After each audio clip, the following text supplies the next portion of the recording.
Welcome to your Around the Peninsula. I'm Petty Officer Chris Church.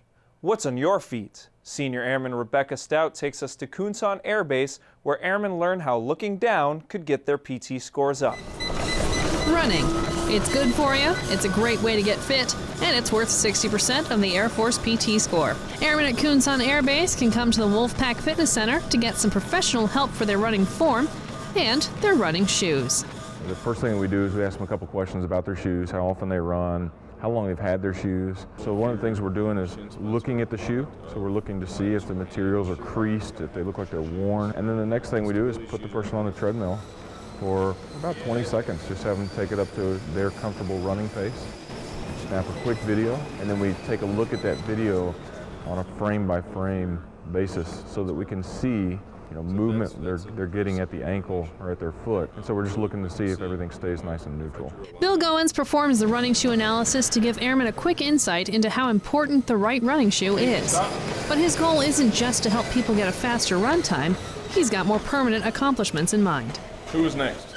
I like to focus more on the fact that we need to be able to come back in and train again Monday through Friday, because that's what's going to make us fit to fight, is being ready every day and really being able to come in, train efficiently, and then recover and come back and train again. Senior Airman Rebecca Stout, Kunsan Air Base, Korea. The running shoe analysis event highlights just one of the services available at Kunsan's state-of-the-art Human Performance Lab. Locals who can't access a U.S. military base are not familiar with what's there. Katusa Corporal Yang Dong-ho discovers how the U.S. military reaches out to their local community. Unum middle school students and English teachers are ready for their first tour of the U.S. military. After a greeting and safety briefing, the group begins a walkthrough of the barracks. I've been in Korea for almost a year now. I came in February.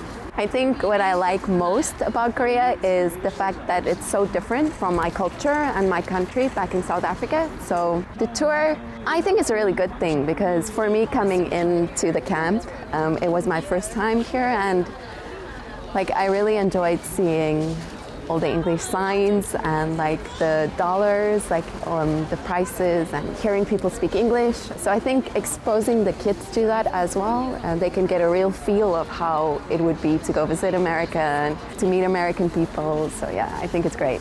The tour is a part of the Good Neighbor program and brings the community and U.S. military closer together. Once a week, we meet with our foreign English teacher. We play a lot of games, and the games make us speak in English. Ms. Sume is one of our teachers. She's so kind and smart, and she always gives us useful information. I know it's not easy to come on a U.S. base, so for me, this tour offers many interesting experiences. Also, U.S. soldiers that I met were so kind, and that made me enjoy it even more. Katusa Corporal Yang Dong-ho, Camp Walker, Korea. Installation tours provide more community awareness about the U.S. military. Just like your car needs an oil change and some preventative maintenance, fighter jets need that too.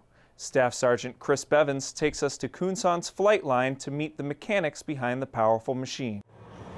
The F-16 Fighting Falcon has been operational for 3 decades, supporting the Air Force's air combat mission, and that is partly due to the crew chiefs in phase maintenance, who do a more detailed inspection than the crew chiefs launching the jet can. We take off almost all the panels on the jet. We go through our work cards and inspect.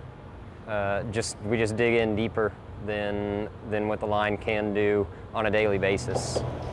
Things go wrong because of how many hours that these jets have on them, how old they are. They've flown over what they were originally intended for, and part of the reason that they are able to do that is because there's such strict measures put on them for wear tolerances. Even though Senior Airman Freeman is a jet mechanic now, he didn't always think that's what he wanted to do. When I was younger, I was going to go into a car mechanic, and my dad told me to do something more specialized. And I thought, well, I'll join the Air Force and have them teach me how to work on planes. And I've always liked working with my hands, doing mechanical stuff, getting dirty. I've always liked taking stuff apart and putting it back together, seeing how things work, and you really get to do that here in phase. A job well done is one sense of pride for Freeman, but there is also an added bonus. Whenever we get done with a jet, and then we'll ride around the flight line sometimes, and you can pick out all the tail numbers that you've worked on, had a hand in, and see them flying around and know that they're good to go because of what you did. Staff Sergeant Chris Bevins, Kunsan Air Base, Korea. It takes base maintenance 10 days to pull apart and put together the F-16. Sweat, teamwork, and helmets have nothing to do with Osan Middle School's latest champion. Senior Airman Corey Schuler shows us how a different kind of competition teaches students to face their fears. As the names are used. It's time for the 3rd annual Geography Bee. It's a tough competition, but for students like Mary Elizabeth Ray, the hardest part isn't exactly the academics. Yes, I am excited, but I'm also equal parts nervous because, you know, if you get a question wrong, then it's kind of in front of some people and it's really nerve-wracking. Mary Elizabeth's fears came true. Pennsylvania. Correct response is New Hampshire. But not only did she overcome her fears, she did better than she expected. I'm, happy that I at least made it to 2nd place. That was a pretty big achievement for me. Mary Elizabeth wasn't alone in her fears. 6th grader Willie McCoy also had his fair share of stage fright. Well, I was pretty surprised. I was still shaky. I was nervous, shaky, and all that stuff that makes you get the jitters. But even though Mary Elizabeth and Willie were nervous, 2nd place, Mary Elizabeth Ray. They conquered their stage fright and took the top 2 spots in the school. And GOV winner, Willie McCoy. Senior Airman Corey Schuler, Osan Air Base, Korea. Willie McCoy goes on to represent Osan Middle School at the district-wide competition. Earning a college degree is a big goal for a lot of soldiers. Army Sergeant Alan Brutus takes us to Yongsan, Korea to learn how this goal can become a reality. They want to see an educated Army. With the military constantly adapting to change, this is one thing that always stays the same. But for one new soldier, the thought of further education has to wait. I'm out of AIT, now I'm ready to start a new course, and the Army is telling me that, hey, I have to wait for a year. This is unfortunately due to one of 3 changes made to the Army tuition assistance policy. But none of these changes have to put further education on hold, thanks to resources available through Army Education Centers.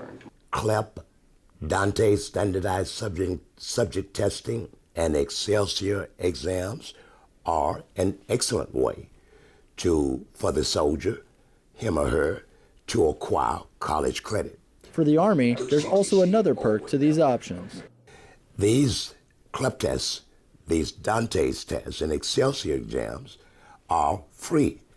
So what do these free tests actually provide?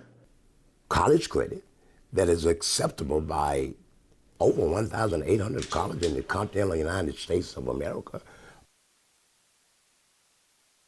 Come to see an Army Education Counselor. We welcome you. Looking forward to seeing you. For more details about the new Army Tuition Assistance Policy, visit your local education center or log on to www.goarmyed.com.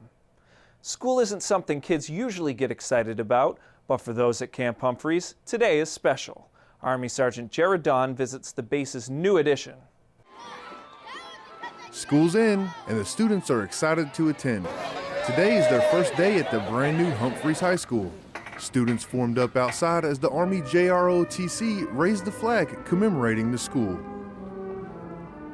Okay, one more time. How proud are we to be in this school?